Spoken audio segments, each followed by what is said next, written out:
More than 10,000 insurance claims worth $100 million have been made in Canberra after huge hailstones pummeled the nation's capital.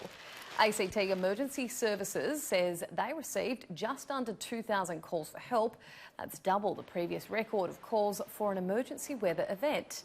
Only a quarter of those calls have been attended to, with around 1,500 requests for help still outstanding.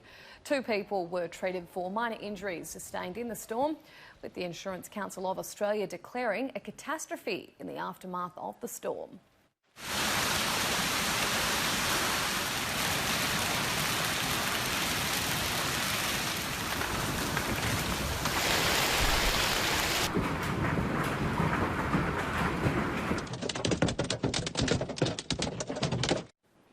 While the hail only lasted for around 15 minutes, it was enough to cause serious damage to buildings and several hundreds of cars parked outdoors. The Bureau of Meteorology reported between 4 and 5 centimetres of hail, with wind gusts up to 116 kilometres per hour recorded at Canberra Airport. Parts of Victoria received their heaviest rain in 3 years during storms yesterday. The wet weather caused flash flooding in some areas a day after hail left damaged homes and cars. The storms are forecast to track east today, bringing relief to bushfire-affected areas. The storms will clear by this evening before hot and windy weather returns tomorrow. A fire danger rating of extreme has been issued for the Mallee region in Western Victoria, which has not received any recent rain. Fire danger in the rest of the state will range from high to severe. Meanwhile, wild storms have also battered parts of Sydney, downing trees and cutting power to thousands of homes. Stella Todorovic is in Janali in Sutherland Shire, which was one of the worst affected areas. Stella, what's it like there this morning? Well, Charlotte, more than 3,000 homes still remain without power across Sydney's south, and Ausgrid is working to restore electricity to these properties as soon as possible. This medical practice here is one of those buildings that's running on no electricity at the moment. As you can see, this huge tree has fallen on this practice at the height of the storm yesterday, pulling out the concrete on the sidewalk and also damaging part of the roof there. It's remarkable. It's only just the front part of this building. That front office there, that front window belonging to a doctor that works here. She was out on a house call at the time that this happened, and luckily there were no patients in the waiting room. The other doctor was on the other side of the practice. It's been a very busy night and morning for SES crews. They've received more than 1,400 call-outs for help. Our in-house meteorologists were very concerned about these particular cells. They were very powerful, very, very strong winds. We understand that they've passed now and we don't expect any through the rest of this week, but that doesn't mean that the storm season is over.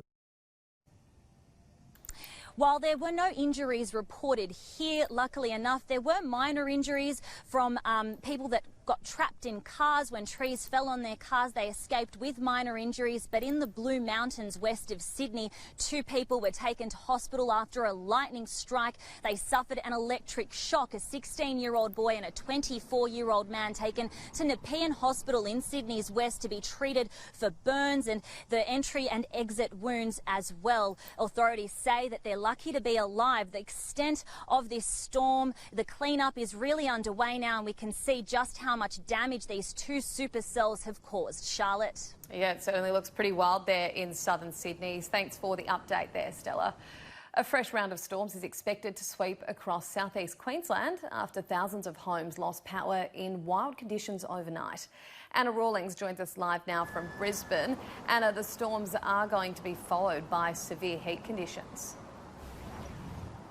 That's right, Charlotte, and we're already starting to feel some of that heat. The Bureau of Meteorology says that in Brisbane this morning before 6 a.m, the temperature felt like, or it was an apparent temperature of 30 degrees, so a very warm start to the day indeed. But the blue skies behind me are quite deceiving. It's the calm before the storms roll in. We are expecting to see some quite severe cells coming through a bit later this afternoon. We could see some hail, some damaging winds, some rain and some lightning as well. Certainly overnight Brisbane and its surrounds did experience that. There were 40,000 lightning strikes recorded. 11,000 of those were recorded to have hit the ground. A home in Brisbane's Bayside also was damaged by fire after it was hit by lightning and burst into flames, while around 19,500 homes across the southeast lost power, with the Gold Coast hinterland being particularly hard hit. Today, Energex has managed to get the power back on for the majority of homes, and certainly just in time, as we are expecting to see some more of those storms sweep through. We can also expect to see some rainfall. About 15 millimetres is the latest forecast, so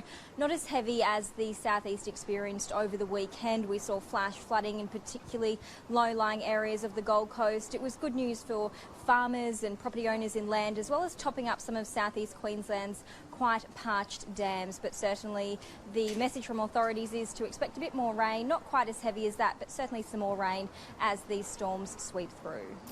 Yeah, hopefully we get some rainfall to those who need it most, but certainly not good news when we see it as destructive as that. Thanks for the update there, Anna.